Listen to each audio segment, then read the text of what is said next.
नमस्कार दोस्तों, कैसे हैं आप सब? मैं आपका स्वागत करता हूं आपके अपने चैनल करण कटारिया में। आज की वीडियो जो है एक इन्फॉर्मेटिव वीडियो है जिसमें हम आपको ये बताएंगे कि आप दिल्ली या किसी और स्टेट से माता वैष्णो देवी के दर्शन करने के लिए जाना चाहते हैं, तो आप कैसे जा सकते हैं, आपका क्या किराया लगेगा, आप कहाँ रुकेंगे। माता वैष्णो देवी को माँ पहाड़ों वाली भी कहा जाता है और इन्हें मुँह मांगी मुरादें पूरी करने वाली भी कहा जाता है। माता वैष्णो देवी के भक्त हर साल लाखों की तादाद में माँ के दर्शन करने जाते हैं।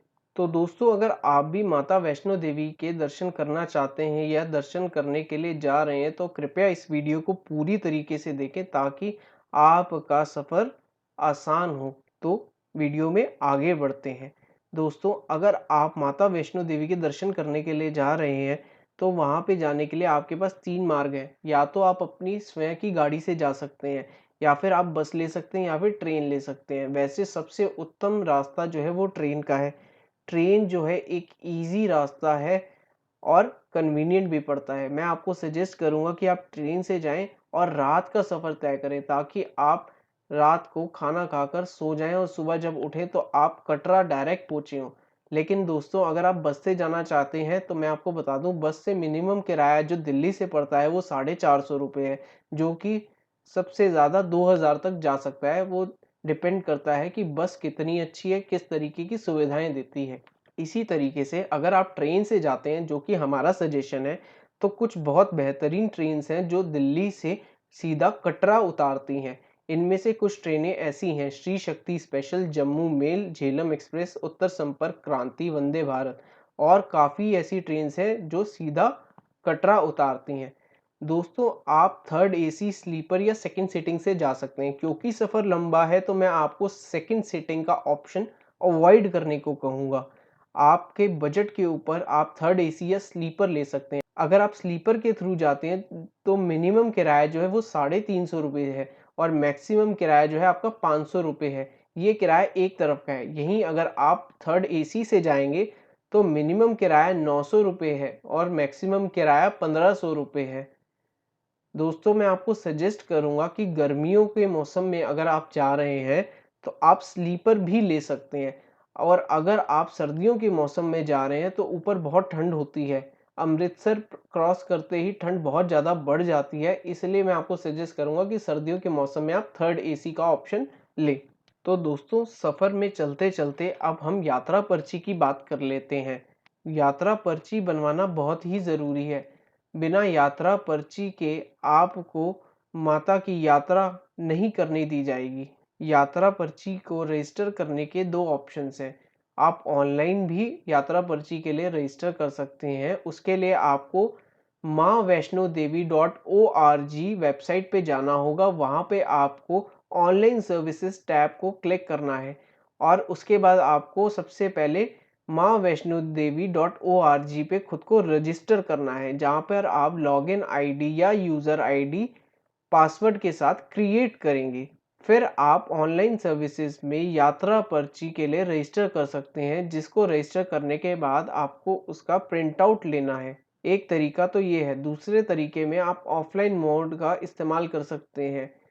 आपको कटरा रेलवे स्टेशन या कटरा बस स्टॉप के पास आपको यात्रा रजिस्ट्रेशन काउंटर मिल जाएगा, जहां पर आपको अपना आधार कार्ड दिखाते हुए यात्रा के लिए रजिस्टर करना है। बिना इस यात्रा पर्ची के लिए आप आगे यात्रा नहीं कर पाएंगे। तो चलिए दोस्तों, अब हम कटरा रेलवे स्टेशन पहुंच चुके हैं। कटरा रेलवे स्टेशन का कुछ इस तरीके का नज़ारा है। कटरा रेलवे स्टेशन पे पहुंचने के बाद जो सबसे पहला काम आपको करना है, अपने रहने के लिए या ठहरने के लिए जगह ढूंढनी है। डरिए मत दोस्तों, परेशान मत होइए। हम आपको बताएंगे कि सस्ता और अच्छा रहने का ठिकाना आपको कहाँ मिल सकता है। वैष्णो देवी माता श्राइन बोर्ड द्वारा कुछ कॉम्प्लेक्सेस चलाए जाते हैं, जैसे कि निहारिका कॉम्प्लेक्स, त्रिकुटा भवन, मनोकामना भवन। यहाँ पर रहने की उत्तम व्यवस्था की गई है, जो कि बहुत ही कम कीमत पे अवेलेबल कराई जाती है। यहाँ पर साफ सफाई का पूरा ध्यान रखा जाता है और यहाँ पे हमेशा आपको रहने की जगह मिल जाएगी। यहाँ के चार्जेस भी बहुत कम हैं। इन केस आपको यहाँ पे जगह नहीं मिलती तो आप रेलवे स्टेशन के पास IRCTC गेस्ट हाउस में भी ठहर सकते हैं। इसके अलावा बहुत सारे प्राइवेट ऑप्शंस भी अवेलेबल हैं। तो मैं आपको ऑन एन एवरेज इनके रहने की कॉस्ट बता देता हूँ। अगर आप त्रिकुटा भवन या मनोकामना भवन या ऐसे किसी भवन में रहते हैं जो कि वैष्णो देवी माता श्राइन बोर्ड द्वारा चलाया जाता है, तो वहाँ पर डॉर्मेट्री की कॉस्ट 100 रुपए से शुरू होती है। डॉर्मेट्री यानी कि आपको एक बड़े रूम के अंदर जहाँ बहुत सारे बेड लगे होते हैं, आपको एक बेड दे दिया जाएगा और आप शेयरिंग बेसिस पे उस बेड को यूज़ करेंगे।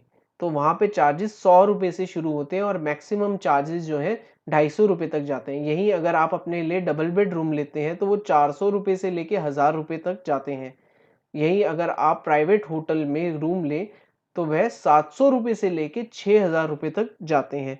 डिपेंड करता है क्वालिटी ऑफ अकोमोडेशन के ऊपर। यही पास में आपको वैष्णो देवी माता श्राइन बोर्ड द्वारा चलाया गया भोजनालय भी अवेलेबल हो जाता है, जहाँ पे बहुत कम कीमत पर आपको खाना प्रोवाइड करवाया जाता है। तो चलिए दोस्तों, अब तक आप अपने लिए अकोमोडेशन सिलेक्ट कर चुके होंगे। अब आप उस अकोमोडेशन में अपना सामान रखकर माता की यात्रा के लिए तैयार हो जाइए। तो दोस्तों, यात्रा की शुरुआत में आपसे यात्रा पर्ची ली जाएगी, उस पे आपका नाम और डिटेल्स चेक की जाएंगी। यात्रा शुरू करने के लिए आपके पास 2 ऑप्शन है।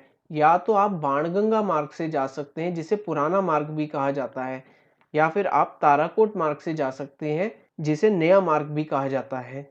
अगर आप बाणगंगा मार्ग से जाते हैं तो सबसे पहले आप चरण पादुका के दर्शन करेंगे।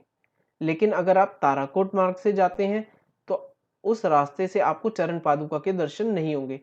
इसका मतलब यह है, वापसी आपको पुराने मार्ग से आना पड़ेगा अगर आपको चरण पादुका के दर्शन करने हैं। तो दोस्तों, मैं आपको सजेस्ट करूंगा कि आप बाणगंगा मार्ग से जाएं और आप बाणगंगा में स्नान कर कर भी जा सकते हैं। अगर आप बाणगंगा मार्ग से जा रहे हैं तो पहला स्टॉप चरण पादुका पड़ेगा, उसके बाद अगला स्टॉप जो है अर्धकुंवारी पड़ेगा। तो दोस्तों, अब हम अर्धकुंवारी पहुंच चुके हैं। अर्धकुंवारी पहुंचने के बाद सबसे पहले आपको टोकन या पर्ची के लिए रजिस्टर करना है, ताकि आप माता के दर्शन कर सकें। बिना पर्ची या टोकन के आप माता के दर्शन नहीं कर पाएंगे। दोस्तों, मैं आपको बता दूं, यहाँ पर आपको सभी तरीके की मेडिकल सुविधाएं भी उपलब्ध है और खाने पीने के लिए अच्छी क्वालिटी के रेस्टोरेंट्स भी अवेलेबल हैं। कुछ रेस्टोरेंट तो यहाँ पे माता वैष्णो देवी श्राइन बोर्ड द्वारा ही चलाए जाते हैं, जो कि अच्छी क्वालिटी का फूड बहुत ही कम प्राइस में प्रोवाइड करते हैं। अर्धकुंवारी में माता के दर्शन करने के बाद आप चाहें तो यहाँ पर स्टे भी कर सकते हैं, और अगर आप स्टे नहीं कर रहे हैं तो अगला स्टॉप हमारा जो है माता वैष्णो देवी भवन है। रास्ते में आप बहुत अच्छे सीनिक व्यूज भी इंजॉय कर सकते हैं, जैसे कि फोटोज में आपको दिख रहे हैं। तो अगला स्टॉप जो है हमारा माता वैष्णो देवी भवन है। अगर आप चलते-चलते थक चुके हैं और भवन तक जल्दी पहुंचना चाहते हैं, तो आप बैटरी कार भी ले सकते हैं। बैटरी कार का उपयोग भी कर सकते हैं। बैटरी कार के जो चार्जेस हैं वो 350 रुपये प्रति व्यक्ति हैं। यह अर्धकुंवारी से भवन तक लेके जाती है। इसका रजिस्ट्रेशन आप ऑनलाइन भी करा सकते हैं। एक यूज़र मैक्सिमम ऑफ 3 पर्सन्स के लिए ही रजिस्टर कर सकता है। तो दोस्तों, अब हम भवन पहुंच चुके हैं। भवन में अंदर जाने से पहले सबसे पहले हमें एक लॉकर लेना पड़ेगा, क्योंकि भवन के अंदर मोबाइल इत्यादि अलाउड नहीं है। तो उस लॉकर के अंदर आप अपना मोबाइल और बाकी सामान रखेंगे। लॉकर में सामान रखने के बाद यहाँ पर नहाने की अच्छी व्यवस्था है। तो नहा धोकर साफ होने के बाद आप भेंट प्रसाद लेने के लिए प्रसाद काउंटर की लाइन में लगेंगे। आप यथाशक्ति प्रसाद लेने के बाद माता वैष्णो देवी के दर्शन करने के लिए लाइन में लग जाएंगे। मैं आशा करता हूँ कि माता के पिंड रूप के आपको बहुत अच्छे दर्शन हो। माता के दर्शन करने के बाद अब तक आपको काफ़ी भूख लग चुकी होगी। तो दोस्तों, भवन से बाहर आते ही आप देखेंगे आपके सामने वैष्णो देवी श्राइन बोर्ड द्वारा चलाया जा रहा एक भोजनालय है, जहाँ पर आपको अच्छी क्वालिटी का खाना बहुत कम कीमत पे मिल जाएगा। इसके अलावा बहुत से प्राइवेट ऑप्शंस भी हैं, अगर आप भोजनालय में खाना नहीं खाना चाहते तो। पेट पूजा करने के बाद आपको भैरव बाबा के दर्शन करने जाना ज़रूरी है। कहा जाता है कि अगर आप भैरव बाबा के दर्शन ना करें तो यात्रा अधूरी मानी जाती है। जो भैरव बाबा का मंदिर है वो माता के भवन से 2 किलोमीटर ऊपर पड़ता है। भैरव बाबा तक जाने के लिए आप पैदल भी जा सकते हैं और रोपवे भी ले सकते हैं। अगर आप रोपवे लेते हैं तो रोपवे का खर्चा केवल और केवल 100 रुपये प्रति व्यक्ति आता है। बाबा भैरव के दर्शन करने के बाद आप वहां से वापसी के लिए प्रस्थान कर सकते हैं। वापसी आते समय सबसे पहले अर्धकुंवारी आएगा, और जो मेरे भाई मित्र ताराकोट मार्ग से गए थे उन्हें मैं सलाह दूंगा कि आप पुराने मार्ग से वापस आए ताकि आप चरण पादुका के भी दर्शन कर सकें। दोस्तों, मैंने आपको कहा था आप रात की ट्रेन लें। अगर आप रात की ट्रेन लेते हैं तो आप सुबह 8 या 9 बजे तक कटरा पहुंच जाएंगे और 11 बजे तक यात्रा शुरू कर लेंगे। मैं आशा करता हूं कि 10 बजे तक आप बाबा भैरव के दर्शन कर लेंगे, और 10 बजे से जब आप वापसी निकलेंगे तो करीब 1 या 2 बजे तक आप वापस अपने होटल के रूम में पहुंच जाएंगे। रास्ते में कुछ इस तरीके के नज़ारे आपको देखने को मिलेंगे। अब होटल में पहुंचने के बाद आपके पास सिर्फ एक ही काम है, वो है आराम करना। अगले दिन आप सुबह उठकर नहा धोकर फ्रेश होकर कटरा मार्केट में घूमने निकल सकते हैं। वहां पर आप अपने लिए ड्राई फ्रूट्स खरीद सकते हैं। मैं आपको कुछ दुकानों के नाम बता देता हूं। अगर आप चाहें तो पंडित गंगाराम या केरनी ड्राई फ्रूट से ड्राई फ्रूट ले सकते हैं। ये कोई स्पॉन्सर्ड वीडियो नहीं है। मैं जब माता के दर्शन करने गया था तो मैंने इन 2 दुकानों से अपने लिए ड्राई फ्रूट लिया था और बहुत अच्छा क्वालिटी का ड्राई फ्रूट निकला। कोई भी चीज़ में कोई खराबी नहीं निकली। तो आप चाहें तो किसी और दुकान से, चाहें तो इन दुकान से अपने लिए ड्राई फ्रूट ले सकते हैं। सेम डे आप रात की ट्रेन से या शाम की ट्रेन से दिल्ली के लिए या अपनी-अपनी जगह के लिए वापस निकल सकते हैं। इस पूरे सफ़र को पूरा करने में आपको 2 से 3 दिन लगेंगे।